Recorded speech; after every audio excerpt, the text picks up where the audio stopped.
Hello guys, it's Rachel. What's up? Welcome back. Hope you're all having a great day. And today I am super excited to be teaming up with Moose Toys, and we are making this giant unicorn cupcake inspired by their Pikmi Pops. And if you haven't heard of Pikmi Pops before, they're these adorable lollipop surprise packs. There's little plushies on the inside, and they all come with a secret message as well. And my favorite part about these is that the stuffed animals are scented. The plan right now is to bring these just all up to my dorm room and then place them around the room like air fresheners, and it's gonna be amazing. My roommate is gonna be so confused. But anyways, I think that these are so cute. When they reached out and I saw the product, I fell in love with them. The people at Moose Toys were so nice. They sent me a huge box, which I have right here, that I wanted to show you guys. Here is the box. You can see I could basically fit in this thing, and overall, big thank you to them. They sent me so much stuff, and it was so much fun to play around with all of the new baking supplies. I had so much fun making this. And the newest addition to the Pikmi Pops family is these guys right here. These are called the Pikmi Pops Push Me Ups, and I really wanted to demonstrate one for you guys. So first, you're just going to remove the plastic from the top, peel it off, and now for the fun part. I'm so excited. So you're just gonna go ahead and you can see like a whole bunch of confetti comes out, and then I'm gonna grab the Pikmi Pop real quick, and oh my god, smells so good. And then we can also check out the little secret message, and it just says, "You are so sweet." And this guy's name is Sherbert the Parrot, by the way. But that is the Pikmi Pops Push Me Ups. They're so adorable, and there's over 12 new characters to collect. I highly recommend. I was having so much fun just like popping them all open. And now without further ado, let's go make our cupcake. And just wanted to quickly mention, Push Me Ups are available at most major retailers now. Alright, let's go make the cake. To start off, in the bowl of a stand mixer, you'll want 3 cups of cake flour, then add in 2 cups of sugar, 2 teaspoons of baking powder, a half teaspoon of baking soda, and 1 teaspoon of salt. Then using the paddle attachment, go ahead and mix that all together for about a minute just to get it combined. And then over in a separate bowl, you'll want to crack in 4 room temperature eggs. And you can see, just for purely demonstrational purposes, I got a little bit of shell in there.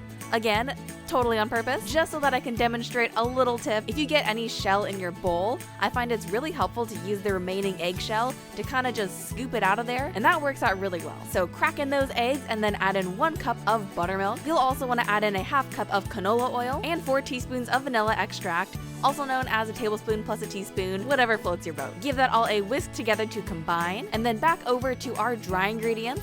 With the mixer on low speed, you'll want to add in a half cup of butter and just have it room temperature and cut into cubes. And you want to let that mix for about 3 to 5 minutes until you have the texture of Parmesan cheese. I know this method seems unconventional and a little bit strange, but it's called the reverse cream method, and it's my new favorite way to make cakes. It gives your cake a really nice, moist, tender crumb, and the reason for this I can go over in the blog post. It's a little bit sciencey, and I don't want to bore you right now, so I'm going to talk about that over on the blog post, link below. But anyways though, once you have your crumbly mixture ready to go, you're going to slowly add in the wet ingredients and just give that a mix to combine. As for our baking vessels, you'll want a greased 1.5 quart bowl, and make sure that it is oven proof, along with the bottom of a giant cupcake pan. Then you'll want to scoop 2.5 cups of batter into the bowl, and then place the remaining batter into the cupcake pan. The reason we're using a bowl is because we want a nice rounded top, and we don't want that cone shape that comes on most cupcake pans. Once you have your pans filled, you'll want to bake the bowl for about 35 to 40 minutes,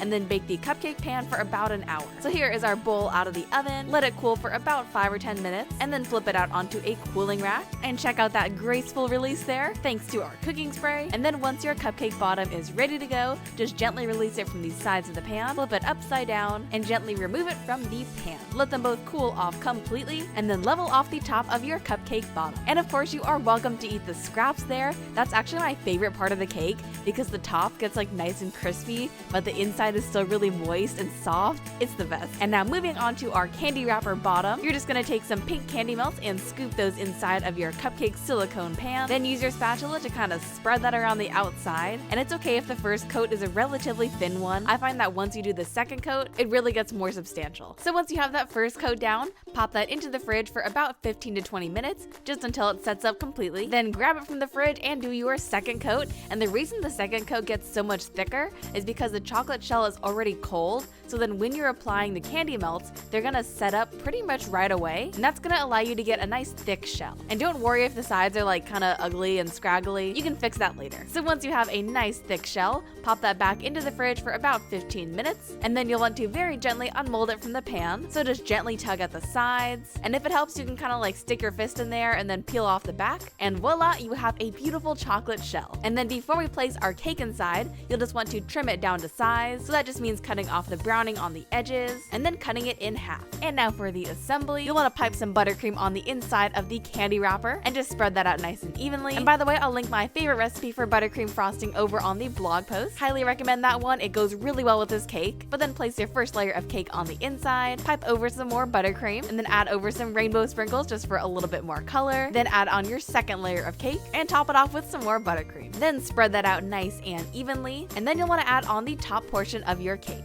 And now for the final decoration, you'll want to start off by doing a crumb coat, which is just a thin layer of frosting to lock in any crumbs. Then pipe on another layer of buttercream, and then you'll want to simultaneously spin your turntable and smooth out the frosting. And this gives you a super clean finish, which is great for adding on Dream's face. And speaking of which, to make the face, I just printed out an image of Dream's face. Then I placed a sheet of parchment paper on top, and then I'm just taking some candy melts and adding on the details. Once that's all set up, just very gently peel it off of the parchment paper, flip it over, and then add on the final details. So add on the nostrils, his smile, the lower part of his smile, and then while that's setting, go ahead and add on his pupils, and then to finish it all off, add on his tongue. And now it is finally time to place it onto the cake.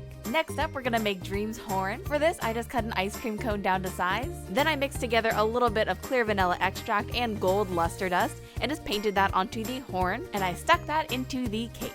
Then for the ears, I grabbed a jumbo marshmallow and cut that in half at a diagonal, and then I placed that into the cake with some toothpicks. For the eyebrows, I just cut some licorice, and then the final touch is just a pipe on the mane. For this, I'm using some leftover buttercream frosting that I just colored with some food color, and I just made some random swirls. Then for added decoration, I also made some mini cupcakes to look like some more of the Pikmi Pops characters. So here we have S'morey the dog, who's looking so cute, and then I also made Squeaks the mouse, and I was reading his description online, and they note that he has a sparkling personality who's here to brighten up everyone's day. Love the puns. But yeah, make as many Pikmi Pops characters as you would like to, and these just make an adorable accent for your cake. And now it is finally time to slice it open, and you can see all those beautiful layers on the inside. The cake has a really nice dense texture, but it's still really fluffy and soft and moist. You have to give it a try, it's so good. And now that our cake is finished, let's hop into the outro. Alright guys, so that is our giant Dream the Unicorn cupcake, and I hope you all enjoyed. And if you did, make sure you tap that subscribe button and turn on those notifications as well. My last video is linked right down there, and the blog post is right up there. Alright, well take care guys, love you all so much, and I'll see you all back here very soon.